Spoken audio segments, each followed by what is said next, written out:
When my husband died, his millionaire boss called me. Ma'am, I found something. Come to my office right now. Don't tell your son or daughter-in-law anything. You could be in danger. When I arrived, I froze upon seeing who was at the door. I'm glad to have you here. Follow my story until the end and comment from what city you are viewing me from. That way, I can see how far my story has traveled. I never could have imagined that after 45 beautiful, challenging years of marriage, I would suddenly feel like a complete stranger wandering through the remnants of my own existence.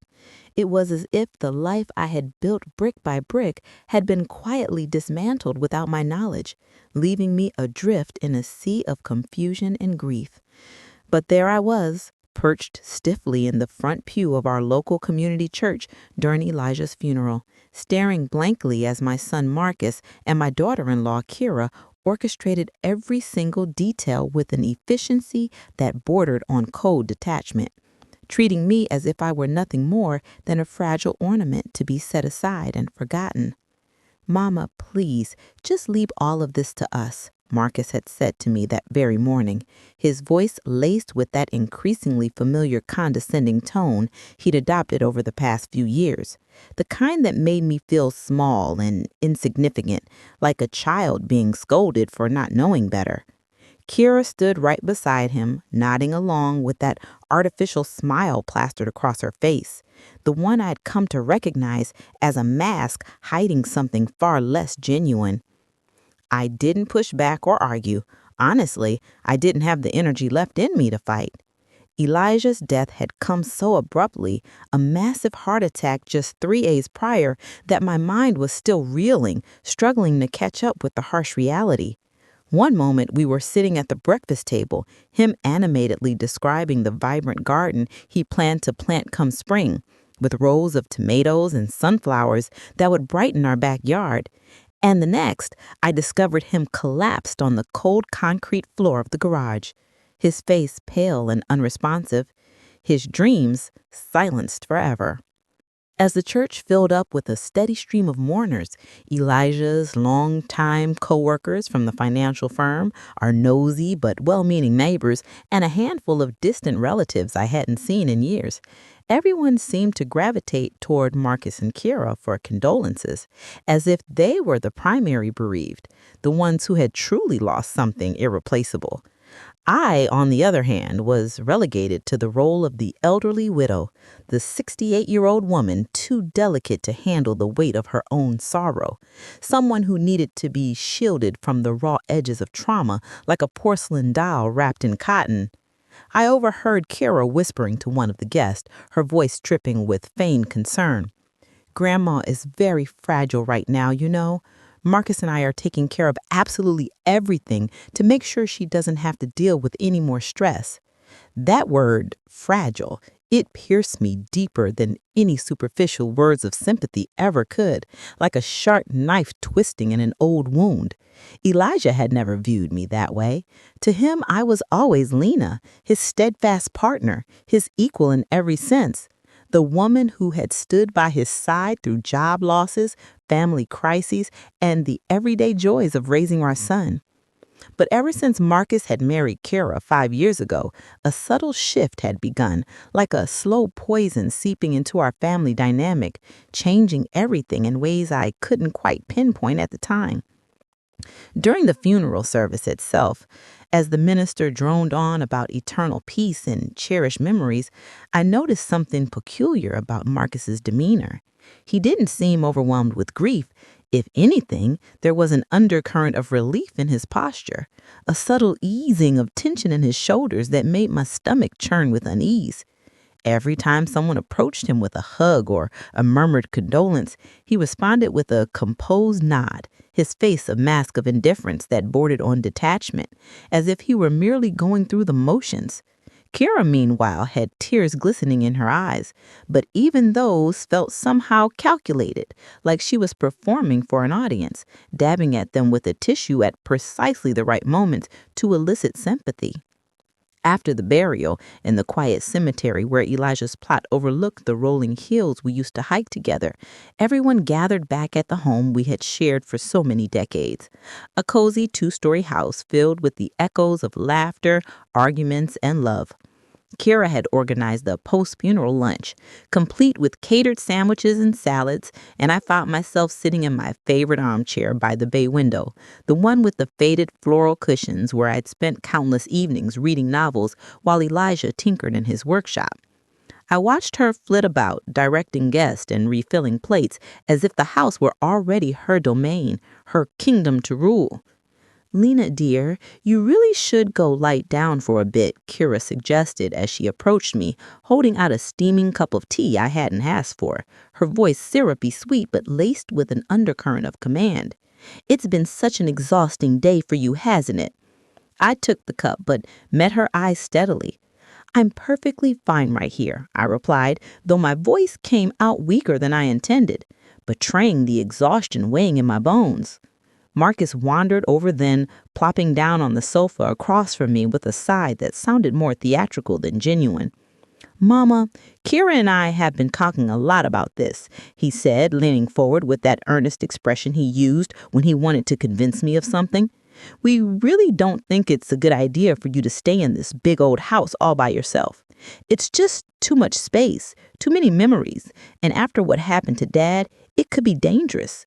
My blood turned to ice in my veins, a chill spreading from my core outward. "What on earth are you talking about?" I asked, my heart pounding. Marcus exchanged a quick, knowing glance with Kira before pressing on.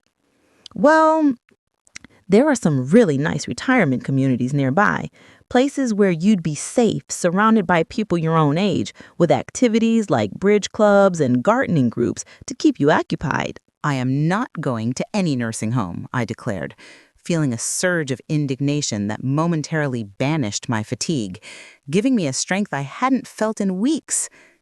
Kira slid onto the arm of my chair, taking my hand in hers with a gentleness that felt suffocating, like being wrapped in a blanket I didn't want. "Oh, Lena, it's not a nursing home at all," she cooed.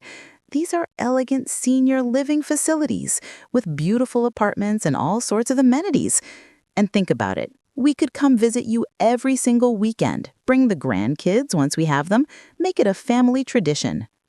"This is my home," I mumbled, pulling my hand away, but I could already feel my resolve cracking under the weight of their sympathetic, pitying gazes, the kind that made me question if maybe they were right.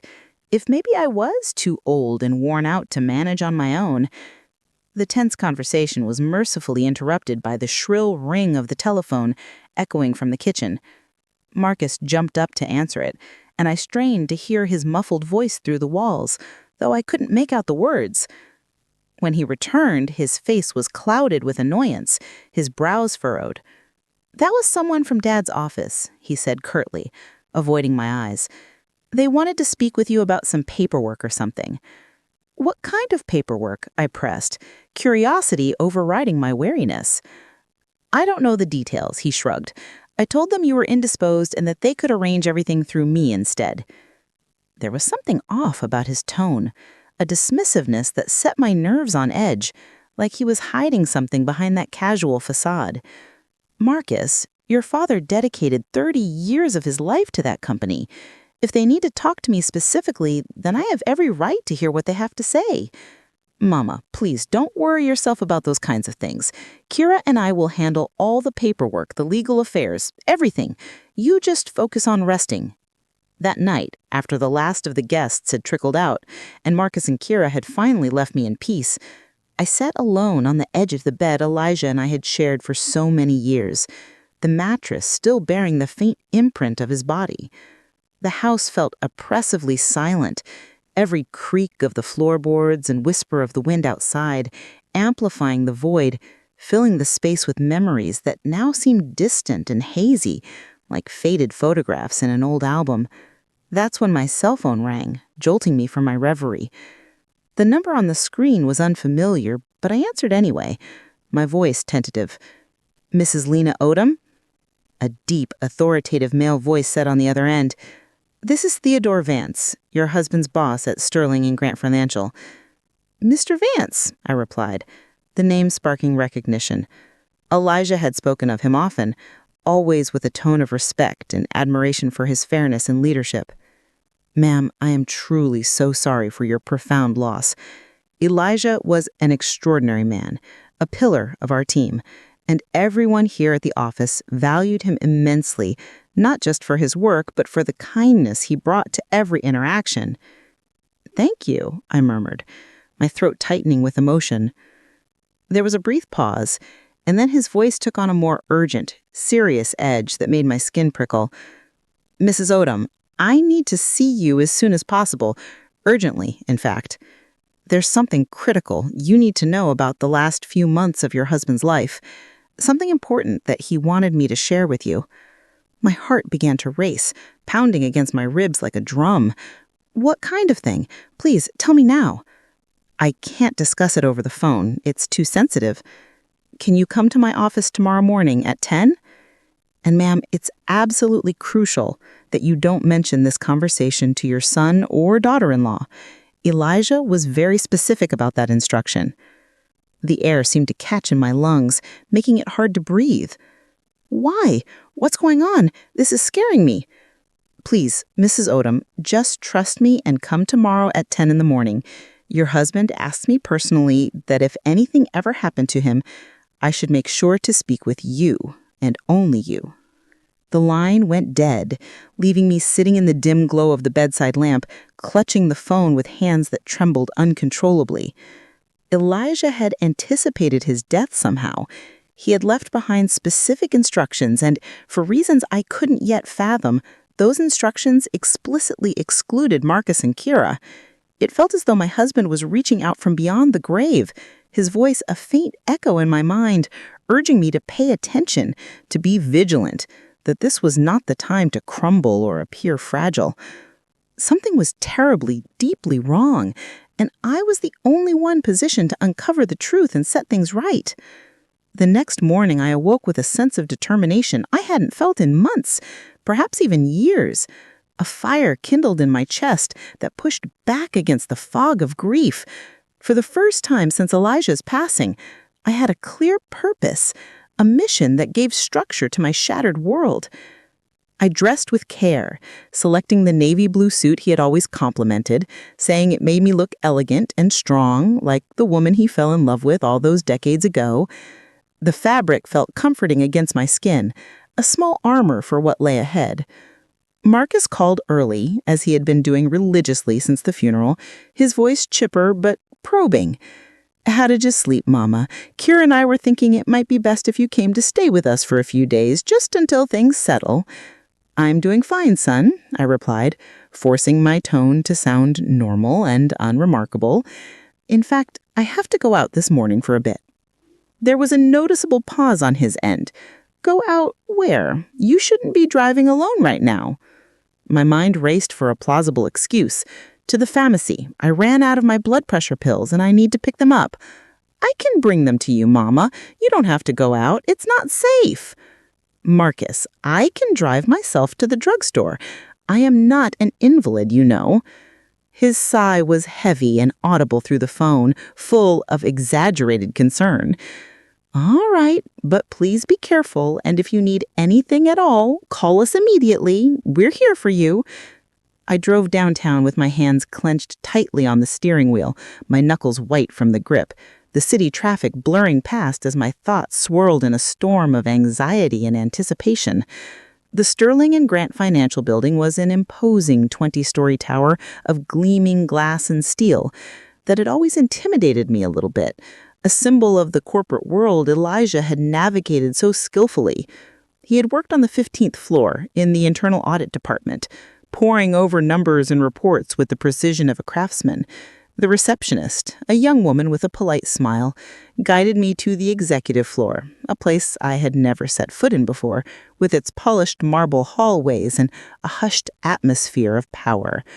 Theodore Vance's office was nothing short of impressive, floor-to-ceiling windows offering a panoramic view of the bustling city below, mahogany furniture that gleamed under soft lighting, and an aura of quiet authority that permeated every corner. Theo himself was a man in his mid-50s, with perfectly styled gray hair, sharp features, and a tailored suit that screamed success, likely costing more than my monthly expenses combined. He stood up immediately when I entered, his eyes reflecting genuine concern and warmth. "Mrs. Odom, thank you so much for coming on such short notice. Please have a seat and make yourself comfortable." I settled into one of the plush leather chairs in front of his massive desk, feeling as though I had stepped into uncharted territory, a world far removed from my simple life. "First of all," Theo began, his voice steady and reassuring, "I want you to know that your husband was one of our most valuable and respected employees. In 30 years with us, we never had a single complaint about his work ethic, his integrity, or his contributions. He was truly irreplaceable." "Thank you," I murmured, though I could sense from the gravity in his tone that this was merely the opening to something much more significant. Theo rose from his chair and walked to a sleek file cabinet behind his desk, unlocking it with a key from his pocket. He retrieved a thick manila folder bulging with papers and placed it carefully in front of me on the desk. "Mrs. Odom, during the last 6 months of his life, Elijah came to see me several times, confiding in me with very specific and troubling concerns." He opened the folder, revealing stacks of documents, pages filled with handwritten notes in Elijah's distinctive, looping script that I knew so well from love letters and grocery lists, and what appeared to be photographs of other official-looking papers. "Concerns about what exactly?" I asked, my voice barely above a whisper as dread began to build. Theo looked me straight in the eyes, his expression unwavering. "About his family, specifically about certain behaviors and intentions within it." I felt like the floor had suddenly shifted beneath my feet, the room tilting as if in an earthquake. "My family? What do you mean?" Elijah believed that his son and daughter-in-law were actively trying to manipulate him into making significant changes to his will, his bank accounts, and other financial arrangements, changes that would benefit them at your expense. The words hit me like a wave, crashing over me and leaving me breathless. They didn't make immediate sense, my mind rejecting them as impossible. That's impossible. Marcus would never do something like that. He's my son." Theo interrupted gently but firmly, his voice compassionate. "Mrs. Odom, did you know that in the last 8 months, Elijah received multiple visits from your son and daughter-in-law, often when you were not at home? They repeatedly suggested to him that it would be better for everyone, especially you, if he organized things so that if something happened to him, Marcus would have immediate legal power over all financial and medical decisions related to you." I shook my head vigorously, but a cold knot of doubt settled in my stomach, twisting tighter. "That can't be true," I whispered, my voice cracking. Theo flipped to one of the pages and turned it toward me. It was a photocopy of a partially completed legal document, with Elijah's signature at the bottom, but it was boldly crossed out in red ink. "Elijah brought this to me 3 months ago. He said Marcus had pressured him intensely to sign it, insisting it was the best thing for the family and that it would protect you from having to make difficult decisions if you were gone." I scanned the first lines of the document, my eyes widening in horror. It was a transfer of power of attorney that would have granted Marcus total control over all our finances, our assets, and even medical decisions concerning me if Elijah died or became incapacitated. "But he didn't sign it," I observed, clinging to that small fact like a lifeline. "He didn't," Theo confirmed, and that's precisely what began to worry Elijah deeply. As he told me, when he refused to sign it, Marcus became extremely upset, angry even. He accused Elijah of being selfish, of not thinking about what would be best for you in the long run. My mind started racing, piecing together fragments of memories I had pushed aside. The increased visits from Marcus and Kira over the past year, the way they always seemed to be huddled in whispered conversations when I entered the room, quickly changing the subject with forced smiles. "There was more," Theo continued, his voice steady as he turned to another page in the folder. "Elijah also confided that Kira had begun suggesting to him, and to others that you were showing early signs of confusion, of memory loss, perhaps even the beginnings of dementia. She claimed you were repeating stories, forgetting entire conversations, and that you might need closer medical supervision sooner rather than later. What? That's absurd, I exclaimed, feeling a rush of defensive anger.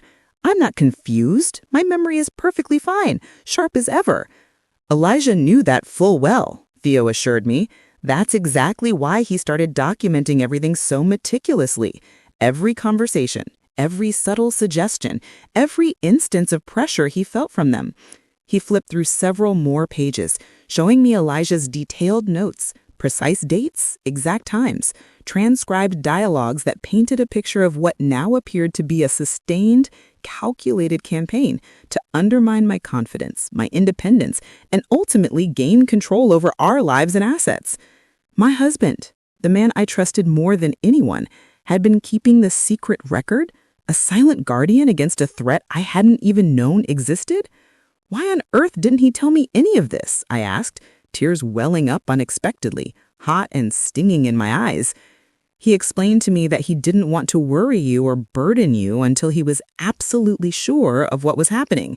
He truly hoped he was wrong, that it was all a misunderstanding born out of concern. Just then, a loud, insistent knock echoed on the office door, shattering the tense atmosphere. Theo and I both turned, and my heart stopped cold when I saw who burst through. Marcus and Kira stood in the doorway, their expressions a volatile mix of feigned surprise and something darker, more calculating, like predators caught off guard. "Mama," Marcus said, his voice carrying a tone I had never heard from him before, sharp, accusatory, laced with underlying menace. "What are you doing here? We looked everywhere for you." Kira stepped forward, her condescending smile firmly in place, though her eyes darted nervously. "Lena, we were so worried when we couldn't find you at home this morning. Why didn't you tell us you were coming here? We could have driven you." Theo rose slowly from his chair, every muscle in his body tense like a coiled spring. "Mr. Odom, Mrs. Odom, this is a private conversation between your mother-in-law and me. I would appreciate it if you would respect that and wait outside." Kira let out a forced, tinkling laugh that rang hollow in the room. "With all due respect, Mr. Vance, Lena has been very fragile since Elijah's death. We don't think it's appropriate for her to be making any important decisions without proper family supervision." "Family supervision?" I repeated, the words tasting bitter on my tongue as indignation boiled up in my chest. "I'm 68 years old, not some helpless child who needs babysitting." Marcus exchanged a quick glance with Kira, one that I didn't escape my notice.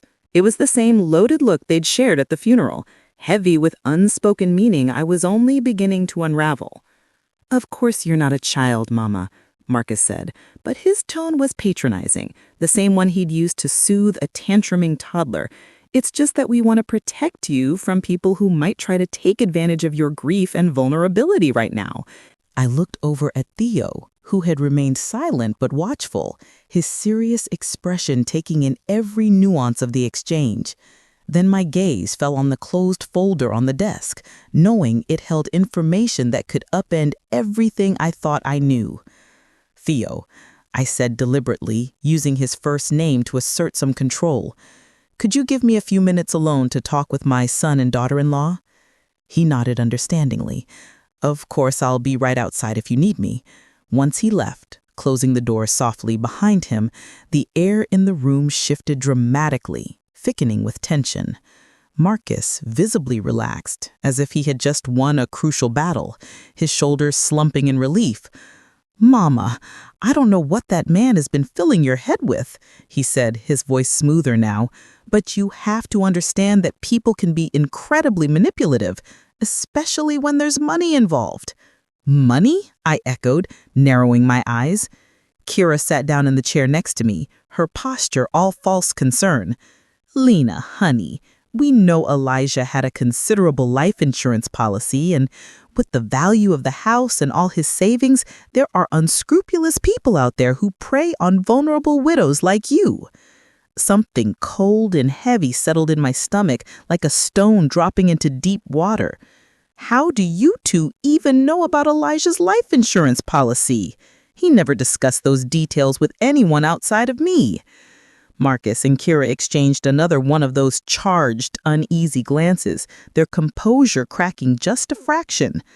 "Well," Marcus said, shifting uncomfortably in his seat for the first time, "Dad mentioned it to us a few months ago when we were talking about making sure you were properly taken care of if something ever happened to him. It was just family planning, nothing more." "Funny," I said slowly, my voice gaining strength as suspicion grew. "Elijah never once mentioned those conversations to me, not a word." The silence that stretched between us was thick and uncomfortable, pregnant with unspoken truths. That's when I heard it, a sound that brought my entire world to a screeching, impossible halt. A cough, deep and familiar, one I would recognize anywhere in the world, even in my dreams.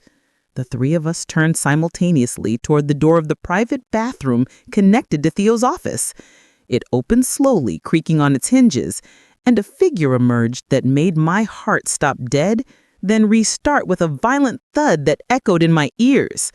Elijah, my husband, the man I had mourned and buried just 4 days ago, was standing there, alive, breathing, his eyes locked on mine with a mixture of profound love and deep apology. "Hello, Lena," he said softly, his voice the same warm timbre that had comforted me through countless storms. I think I screamed, or perhaps it was just a gasp. I'm not entirely sure. What I do remember is the world spinning wildly around me, colors blurring, and if Elijah hadn't rushed forward to steady me, I would have collapsed right out of the chair.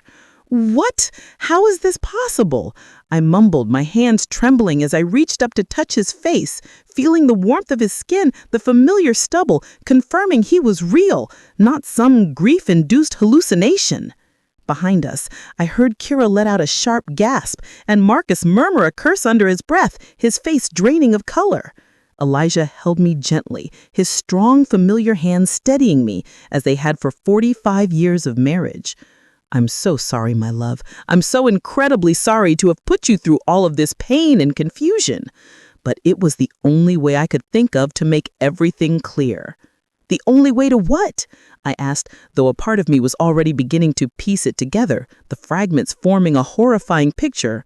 Elijah looked up at Marcus and Kira, and his expression hardened into something I'd rarely seen, steel resolve mixed with disgust. "The only way to protect you from them, from what they've been planning." Marcus found his voice first, though it came out shaky and disbelieving. "This is impossible.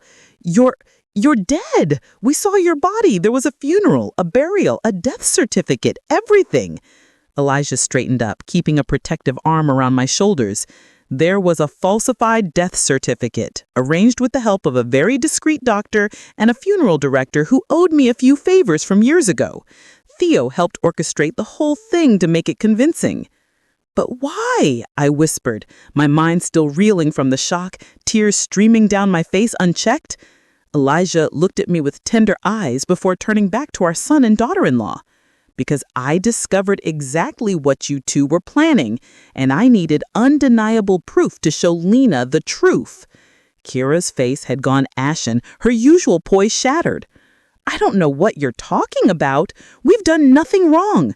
"No," Elisha said, striding to the desk and opening the folder Theo had left behind. "Then Weary recognized any of this." He pulled out a series of documents and spread them across the desk, copies of emails, text messages, and what looked like transcripts of recorded conversations. Even from where I was sitting, I could see the damning words jumping off the pages. Elijah picked one up and read aloud in a voice cold as winter. "Mama is starting to show clear signs of dementia. I think we should consider the possibility of her needing full-time care soon. If Dad signs the documents I've prepared, we can make sure she has the best possible care when the time comes." My son had gone completely white, his hands clenching into fists. Elijah continued, unflinching. "Kira agrees, and the sooner the better. The house alone is worth almost $500,000, and that's not counting his retirement savings. I sank back into the chair heavily, feeling as though I had been struck by a physical blow, the air knocked out of my chest. "This is all taken out of context," Marcus said desperately, his voice rising in pitch. "We were just worried about you, Mama. We wanted to make sure you were protected." "Make sure of what?" Elijah interrupted sharply. "That you could seize control of her life? That you could have her declared incompetent and shuttled off to some institution while you sold the house and squandered our hard-earned savings?" Kira stood up abruptly, her face flushed. "This is ridiculous, Elijah. Faking your own death, that's a serious crime. Fake certificates, fraudulent documents. You could go to jail for this." "You're absolutely right," Elijah said calmly, unfazed, "and I'm fully willing to face whatever consequences come my way. But first, I wanted Limit to know the unvarnished truth about what you two have been scheming behind our backs for months." He walked over to me and took my hands in his touch grounding me amid the chaos. "My love, for the last 8 months, they've been visiting me regularly when you weren't home.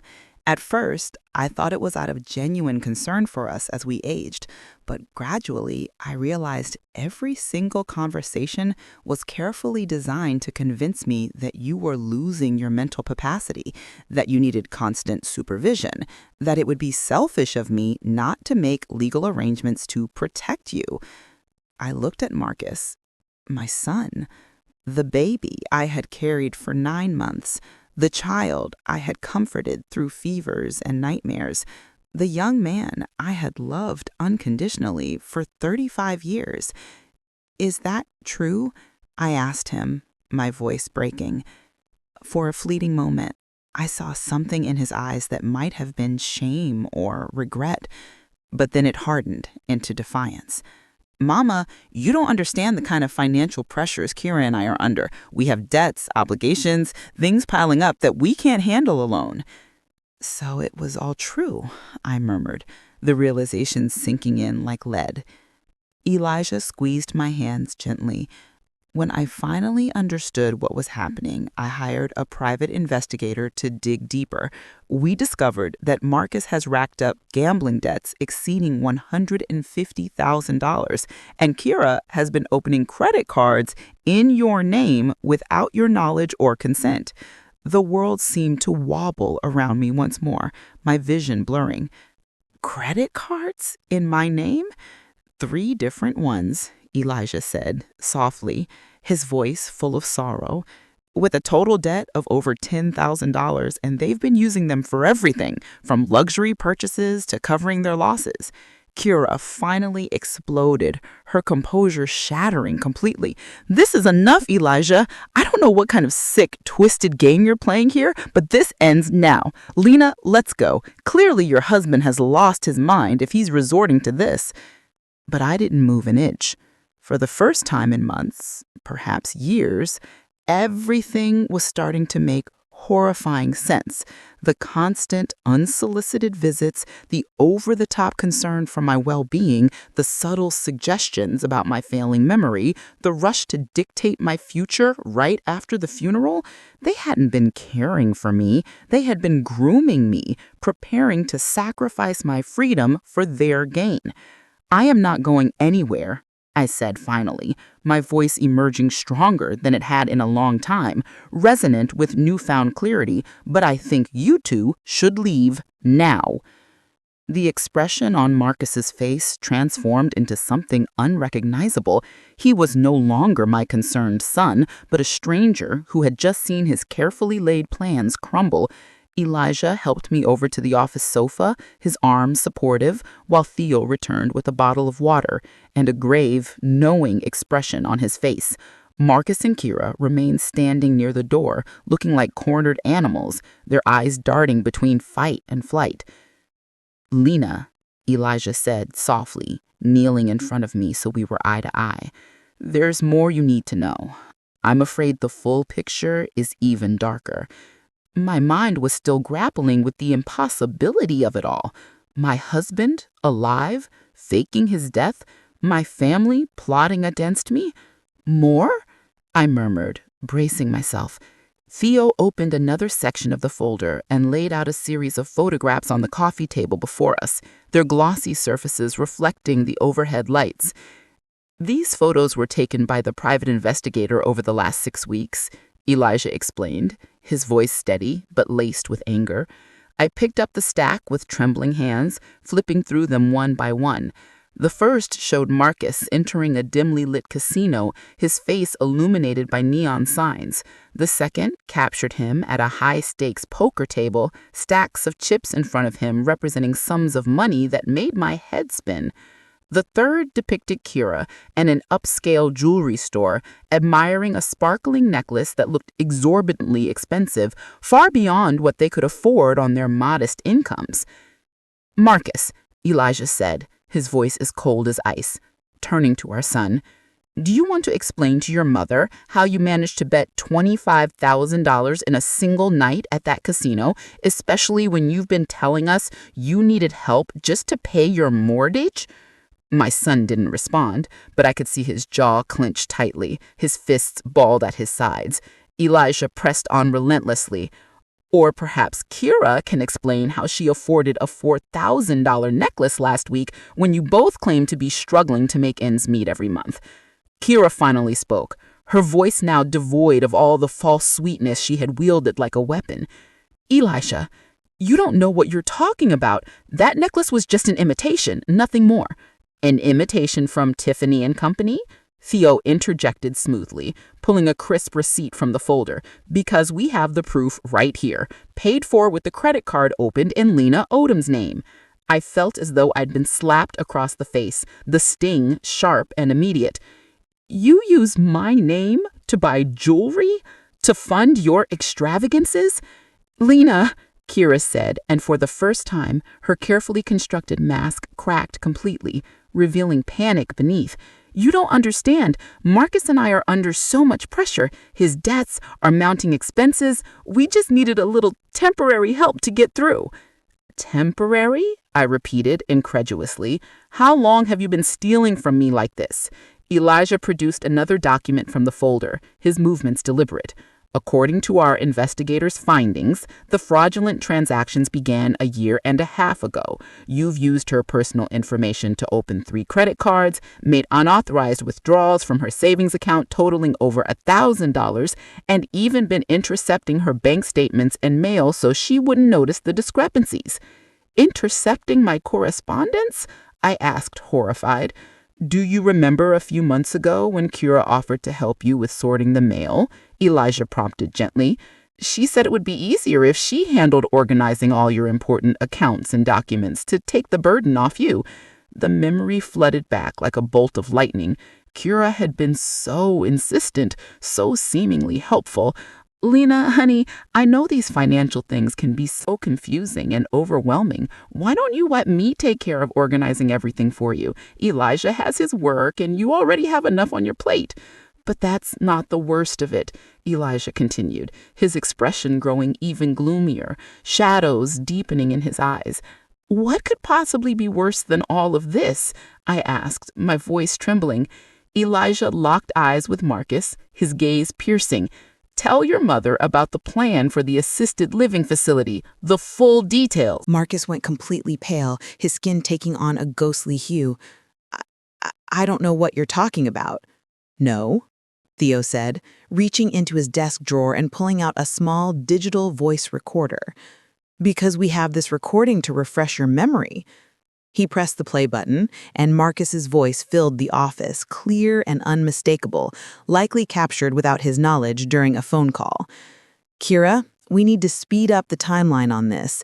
Dad is starting to ask too many questions, and Mama isn't acting as confused as we'd hoped she would."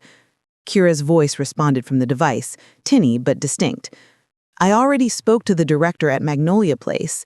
Do you have the medical documents we need ready?" "The fake documents are all set," Marcus replied. "Once Mama is institutionalized there, we can sell the house immediately. The market is hot right now." I felt as if I were plummeting off a sheer cliff, my stomach lurching. Fake medical documents? The recording continued mercilessly. "And what if Elijah objects to any of this?" Kira asked. "Elijah isn't going to be a problem for much longer. Marcus said, his tone chillingly casual, sending a shiver down my spine. Elijah paused the recorder, looking at me with eyes brimming with pain and regret. That conversation was recorded just 3 weeks ago, Lena. 3 weeks before my death. The silence in the office was deafening, thick enough to choke on. I stared at Marcus, desperately searching his face for some sign that this was all a terrible misunderstanding, that my son couldn't possibly be capable of such betrayal. Elijah isn't going to be a problem for much longer, I repeated slowly, the words hanging in the air like a death sentence. What exactly does that mean, Marcus? Were you planning something against your own father? My son finally spoke, but his voice belonged to a stranger, defensive and cornered. Mama, you're misinterpreting everything. We were just worried about Dad. His blood pressure had been high for months. He'd been under so much stress at home and work. Are you saying you were just waiting for me to die naturally? Elijah asked, standing up tall, his presence commanding. Kira stepped forward, all pretense of sweetness abandoned, her face twisted in frustration. Elijah, don't be so dramatic. We were simply being realistic about the future. Lena is going to need professional care eventually, and it's better to plan ahead than be caught off guard. Plan ahead, I repeated bitterly, or speed up the process to suit your needs. Theo pulled yet another document from the folder, his movements precise. Lena, this may be the hardest thing for you to hear yet. It was a medical report, typed neatly on official letterhead. I read the first lines with growing horror. Patient shows clear signs of early-stage dementia, including episodes of confusion, short-term memory loss, and disorientation. Evaluation for full-time residential care is strongly recommended. This is a complete lie, I said, my voice barely a whisper, shock rendering me numb. I've never even seen this doctor. Dr. Silas Thorne? I don't recognize the name at all. He's Kira's personal doctor, Elijah explained grimly. Someone who was willing to sign off on a false diagnosis in exchange for a hefty payment of $10,000.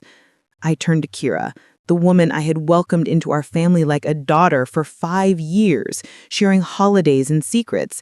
You paid a doctor to fabricate that I have dementia? Lena, you have to understand, we were only trying to protect you, to ensure you got the care you might need. Protect me from what? I cried out, surprised by the raw strength surging through my voice. From yourself, Marcus shouted back, his composure finally breaking. Mama, you're old. Your mind isn't what it used to be anymore. Kira and I can see the signs that you can't or won't acknowledge. Elijah stepped protectively between Marcus and me, his body a shield. Lena has no mental problems whatsoever. The only problem here is that you've been gaslighting a 68-year-old woman for over a year, systematically making her doubt her own perception of reality so you could steal her money, her home, and her dignity. Gaslighting? What does that even mean? I asked, the term unfamiliar but resonating with a truth I could feel in my bones. Theo explained calmly. It's an insidious form of psychological manipulation where someone deliberately plants seeds of doubt in your mind, making you question your own sanity and memories. Elijah sat beside me on the sofa, taking my hands once more. My love, do you remember a few months ago when you couldn't find your car keys anywhere and Kira suggested that maybe you'd misplaced them because your memory wasn't as sharp as it used to be? I nodded slowly. It had been incredibly distressing, leaving me anxious for days. We eventually found those keys in Kira's purse. She had taken them intentionally to create the confusion. And do you recall the time you couldn't locate your blood pressure medication, and Marcus insisted you'd probably forgotten where you put it, suggesting it was a sign of forgetfulness? My heart raced as the pieces clicked. Yes, it turned up in Marcus's car later.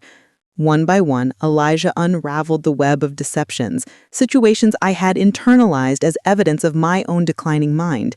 The day my purse vanished, only to reappear in an odd place. The appointment I was late for because I swore it was scheduled differently. The conversations I couldn't recall that they claimed we'd had. All of them had been carefully orchestrated, a deliberate campaign to erode my confidence. I looked at Marcus and Kira, these two people I had loved and trusted with my whole heart. Why? I whispered, my voice crackling with betrayal. We're family. How could you do this to us? Kira let out a bitter laugh, a harsh sound I'd never heard from her before, stripping away the last vestiges of her facade. Family? Lena, you and Elijah have been nothing but an obstacle for us since the day Marcus and I got married, sitting in this huge house hoarding money you'll never spend while we struggle every single month to keep our heads above water. You'd never asked for help, I said weakly, recalling the times I'd offered support. We didn't want your pitying help, Marcus snapped. We wanted what was rightfully ours, the house, the savings, everything. What's rightfully yours? I echoed in disbelief. Marcus exploded, his face red with rage. That house should be ours. That money should be ours. You're going to die soon anyway. What's the point of holding on to it all? The silence that followed those cruel words was absolute, a void that swallowed all sound. In that moment, I knew I had lost my son forever. The person before me was a stranger who had weaponized my love against me, biding its time until my death for his profit. But I also felt a profound clarity wash over me. I wasn't confused. I didn't have dementia. I was the victim of a cruel, systematic conspiracy by the people I trusted most. And now, armed with the truth, I would never be the same vulnerable woman again. The days that followed were an emotional roller coaster I will never forget. A whirlwind of revelations, legal battles, and painful goodbyes that tested the very limits of my resilience. Elijah stayed hidden in a discreet hotel on the outskirts of town, while Theo, with his network of lawyers and contacts, helped us navigate the complex legal ramifications of his staged resurrection. I returned to our home that evening, but for the first time in months, I didn't feel like a prisoner trapped in my own life. Instead, I felt empowered, the fog of doubt lifted.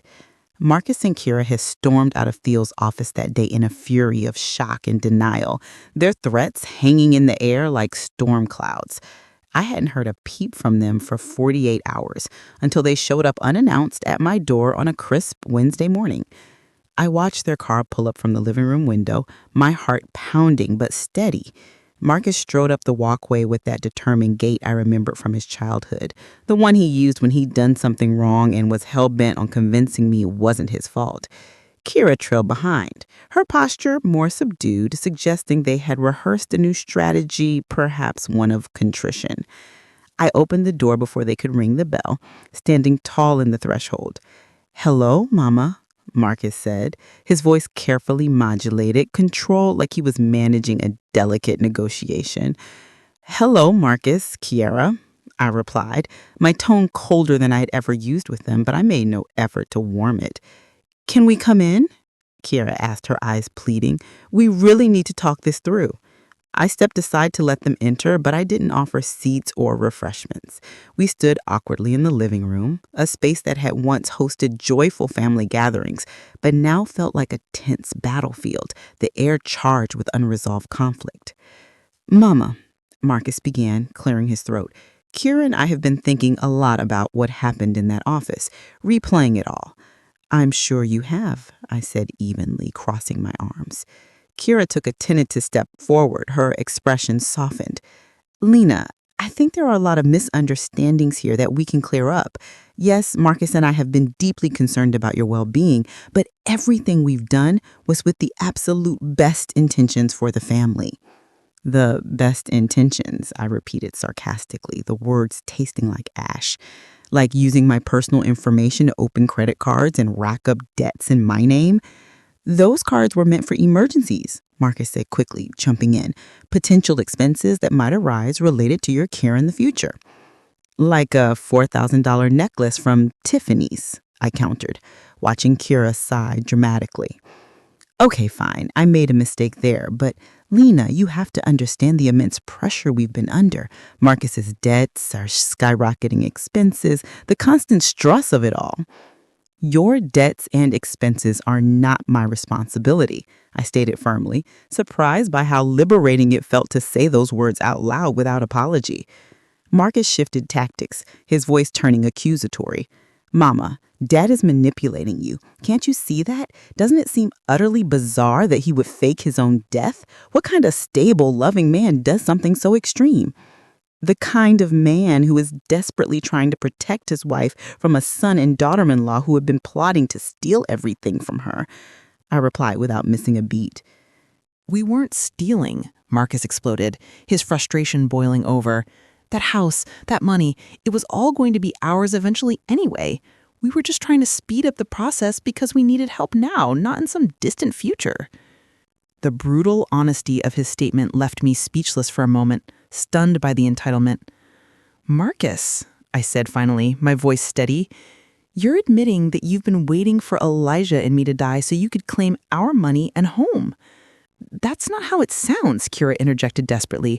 All families plan for the future. It's practical. Families do not plan to declare their parents incompetent using falsified medical diagnoses, I shot back. Kira paled visibly. That was just a precaution, in case you truly need a care down the line. A precaution? You bribed a doctor for with $10,000, I said, the facts arming me like a shield. Marcus ran his hands through his hair in frustration, a telltale sign he was losing his grip on the conversation. Mama, listen to yourself. You've become so paranoid. Dad is filling your head with these crazy, unfounded ideas. Crazy ideas? I repeated, incredulous. Without another word, I walked to the phone on the side table and dialed a number I had committed to memory. What are you doing? Kira asked, alarm in her voice. Calling Elijah. I think he should be part of this conversation too. Mama, no, don't, Marcus protested, but it was too late. The call was already connecting. Elijah arrived 20 minutes later, having anticipated this confrontation and stayed nearby. When he walked through the door, the tension in the room skyrocketed, electrifying the air. Marcus, Kira, he greeted them neutrally, his tone even but firm.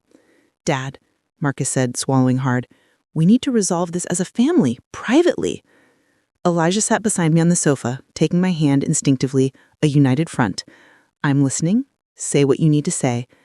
Kira perched on the edge of a chair opposite us, adopting her most vulnerable posture, eyes wide and pleading. Elijah, I know what we did looks terrible on the surface, but you have to understand that we were desperate, truly at our wits' end. Explain this desperation to us, Elijah prompted, his voice calm but unyielding. Marcus began speaking rapidly, the words tumbling out as if he'd rehearsed them 100 times. The debts just piled up faster than we could manage. The casino nights, I know, it was incredibly stupid, but I thought I could win big and turn things around quickly. When that backfired, we panicked and everything spiraled. So your solution was to rob your own parents? It's not robbing, Marcus shouted, his face contorting. You do have more money than you'll ever need or spend in your lifetimes. That house is way too big for just 2 aging people. We were just accelerating the inheritance process to help us now. Accelerating the inheritance by declaring me incompetent and locking me away? I asked, my voice rising with hurt and anger. Kira started to cry then, not genuine tears, but the calculated, performative sobbing I'd seen her use before to manipulate situations. Lena, we never wanted to hurt you. We just wanted to ensure you were taken care of properly and that we could pay off our debts without everything falling apart. You thought you could achieve both by stealing my money and confining me to an assisted living facility against my will, I said flatly. It wasn't a nursing home, Marcus corrected defensively. Magnolia Place is a very nice retirement community. You would have been comfortable there with all the amenities. Against my will, I emphasized. You would have adapted eventually, Kira murmured, almost to herself. The silence that followed was profound, a moment where even they seemed to realize the monstrosity of their plans. Elijah stood up slowly, his presence commanding the room. Marcus, I want you to listen very carefully to what I'm about to say. My son looked up, and for a brief instant I glimpsed the vulnerable child he once was. My son and I have decided that you are no longer a part of our lives, Elijah stated firmly, his voice unemotional but resolute. You can't do that. I'm your son. You are my biological son, Elijah corrected coolly, but you stopped being family the day you decided our deaths would be more convenient for you than our lives. This is ridiculous, Elijah. Lena, you can't cut us off completely. We're family, for God's sake. No, I said, rising to my feet with a strength I drew from deep within. Family doesn't steal. Family doesn't manipulate their loved ones into doubting their own sanity. Family doesn't count the days until you die just to seize your assets. Marcus's face twisted into an expression I'd never seen. Pure, unfiltered malice. You know what, Mama? Maybe you're right. Maybe this is better for everyone, because I was already tired of pretending to care about you when all I really wanted was for you to get out of the way and let us live our lives. Those words struck me like a physical slap, burning deep. But strangely, they also set me free. All the lingering love, guilt, and hope that there might be a misunderstanding evaporated in that instant. Leave, I said simply, pointing to the door. Take whatever things you have here and get out of my house now. Gladly, Marcus sneered. But this doesn't end here. We're going to fight this legally. We'll prove Dad faked his death, that you're not competent to make these decisions. Elijah smiled then, but it was a cold, knowing smile without warmth. Go ahead, try it. And when you do, be sure to explain to the judge why you were planning to declare your mother incompetent using fake medical documents and fraudulent schemes. I'm sure the court will be fascinated by that. Marcus and Kira exchanged a panicked look, the realization dawning that they had no viable escape. This doesn't end here, Marcus muttered weakly, but his voice lacked any real conviction. Yes, it does, I said firmly. It ends exactly here, right now. I watched them leave, knowing deep down it would likely be the last time I ever saw my son. I should have felt overwhelming sadness, but instead a deep, cleansing relief washed over me.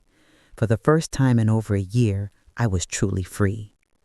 6 months later, I find myself sitting on the porch of our new home in a quaint small town called Redwood Springs, 3 hours from the city, watching Elijah as he tends to the roses in the garden he's always dreamed of cultivating, vibrant reds and pinks blooming under his careful hands. We moved here to start fresh, in a place where no one knows our tangled history, where we can simply be Elijah and Lena, a retired couple savoring the quiet joys of our golden years. The transition wasn't easy. There were dark nights in the early weeks when I woke before dawn, my mind plagued by doubts, wondering if we'd made the right choice in cutting Marcus off so completely. It felt like amputating a limb, painful even if that limb was infected and poisonous. But Elisha was always there, holding me close, reminding me of the why. My love, he'd whisper in the stillness, you cannot save someone who is actively trying to destroy you, no matter how much you love them. Theo proved invaluable in handling the legal fallout. Faking the death certificate led to some fines and community service for Elijah. But when we presented the mountain of evidence against Marcus and Kira, the recordings, the documents, the investigators' reports, the judge was remarkably sympathetic. I've presided over many cases of elder financial abuse, he said during the hearing, his voice grave, but rarely one as systematic, calculated, and cruel as this. Marcus and Kira attempted to follow through on their threats, filing suits to challenge everything, but their case crumbled spectacularly when the district attorney launched an investigation into the fraudulent credit cards, the bribed doctor, and the false diagnoses. In the end, they were the ones facing criminal charges, not us. The last I heard, Marcus was serving 18 months of probation for financial fraud, and Kira had her nursing license revoked permanently. They divorced just 6 weeks after the truth exploded into the open, each blaming the other for dragging them into the abyss of desperation and deceit. I feel no glee or satisfaction in their downfall, only a quiet sense of closure, like closing the cover on a disturbing book and setting it aside forever. We sold the big old house where we'd raised Marcus, the one filled with too many complicated memories, echoes of his laughter as a child mixed with the recent betrayals. And truthfully, they were right about one thing. It was too large for 2 people in our stage of life. With the proceeds from the sale, we purchased this cozy home in Redwood Springs, complete with ample land for Elijah's garden and breathtaking views of the surrounding mountains that make every sunrise feel like a precious gift, a reminder of second chances. We also cleared all the debts they had accumulated in our names, not out of obligation to them, but to sever every last financial tie to our painful past, starting this new chapter completely unburdened. Do you think Marcus will ever truly understand what he did to us? I asked Elijah one evening as we prepared dinner together in our sunlit kitchen, the aroma of fresh herbs and garlic filling the air. He paused in chopping vegetables, looking at me with those wise, loving eyes that first captivated me 46 years ago. My love, he said thoughtfully, I don't know my love, but it's no longer our responsibility to teach him or guide him. That ship has sailed. That's been the hardest lesson for me these past months. For 35 years, I felt an unshakable responsibility for Marcus's happiness and well-being, even as he grew into adulthood and started his own family. He was always my baby, the one who needed my protection and endless love. But some adults choose paths so dark that their parents cannot follow without losing themselves.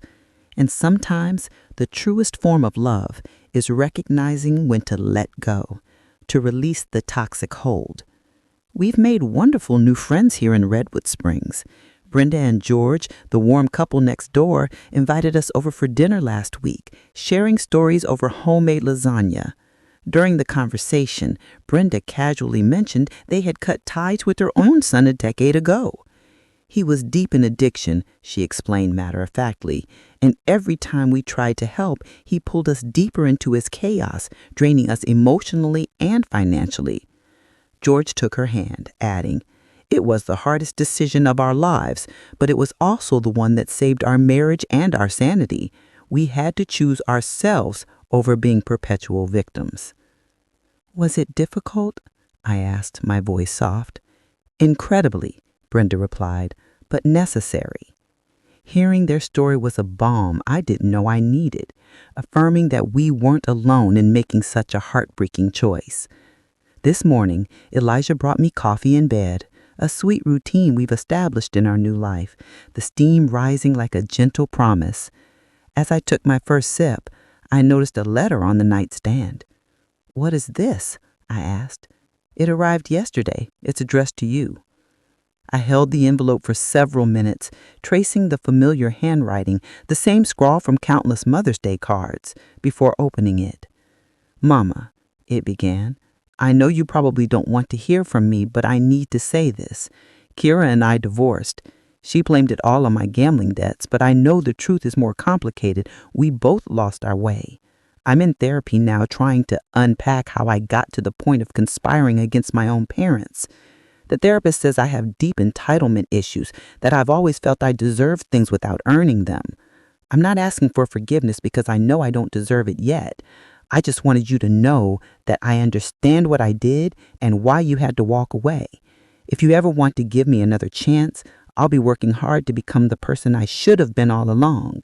When I finished, I handed the letter to Elijah. What do you think? I think he sounds like someone who's starting to try, I said honestly, but words are easy. Actions are what matter. Elijah nodded. And what do you want to do about it? Nothing, I replied, surprising myself with the certainty. I want to keep living our life as we are. If one day he proves with consistent actions that he's changed, maybe we can reconsider. And if he never does? I glanced out the window at the garden, where Elijah's roses were bursting into full bloom under the morning sun. Then we'll continue to live a beautiful, fulfilling life without him, and that's okay. That afternoon, while Elijah worked in the garden, humming an old tune, I sat down to write my own letter, not to Marcus, but to myself, a personal declaration of independence from the guilt that had weighed me down for so long. Dear 68-year-old Lena, forgive yourself for loving so fiercely that it almost cost you everything. Forgive yourself for trusting so deeply that it nearly shattered your sanity.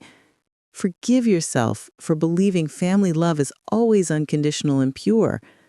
But also, celebrate your incredible strength. Celebrate that when the truth finally revealed itself, you had the courage to face it head on and act. Celebrate that you chose your own life, your own peace, over everyone else's comfort and demands. That night, as Elijah and I prepared for bed in our new bedroom with its stunning view of the starlit mountains, he asked softly, "Do you regret anything? Cutting him off so completely?" "No," I answered without hesitation. "I only wish we'd seen the signs sooner sometimes." "And me faking my death?" I smiled in the darkness. "It was dramatic, yes, but undeniably effective." Elijah laughed lightly. "Definitely effective." We lay in silence for a moment, listening to the peaceful sounds of the night. Crickets chirping, a gentle breeze rustling the leaves. "You know what the strangest thing is?" I said finally. "What?" "I feel younger now than I did at 50. As if I've shed a heavy weight I didn't even realize I was carrying all these years." Elijah took my hand under the covers. "That's what happens when you stop living to please others and start living authentically for yourself." This morning, I received a cheerful call from Brenda, our neighbor. "Lena, a group of us are heading to the farmer's market on Saturday, then grabbing lunch at that charming new French cafe downtown. Would you and Elijah like to join?" "I'd love to," I replied without a second thought. No need to consult anyone or second guess if it was appropriate for a woman my age. A year ago, I would have hesitated, checking with Marcus and Kiera, ensuring they didn't need me for something, worrying about appearances. Now, I simply say yes to the things that bring joy and connection. As I sit here on my porch, sipping tea with the scent of blooming roses wafting through the air and the sound of Elijah whistling contentedly as he waters his garden, I realize that this is the first time in decades that I feel completely, utterly free. Free from guilt, free from unrealistic expectations, free from the compulsion to justify my every decision to people who never truly had my best interests at heart. Marcus was right about one grim thing. Elijah and I probably don't have many years left, but the years we do have will be our own entirely, lived on our own terms, surrounded by genuine love without hidden agendas or manipulations. And I've discovered that that kind of freedom is worth more than any toxic family tie I might have lost along the way. Sometimes the greatest liberation comes from mustering the courage to step into the unknown, leaving behind even those you once loved most when their love has become indistinguishable from harm. Tonight, I will sleep soundly for the first time in 2 years, knowing tomorrow I'll wake to a life that's wholly, beautifully mine. Did you like my story? If you listened till the end, drop a number 1 in the comments. If you enjoyed it, you can support me by liking the video and sending a small tip.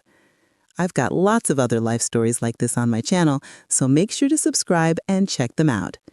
I've added 2 new stories on screen that everyone loves. Thanks for being here. See you in the next one. With love.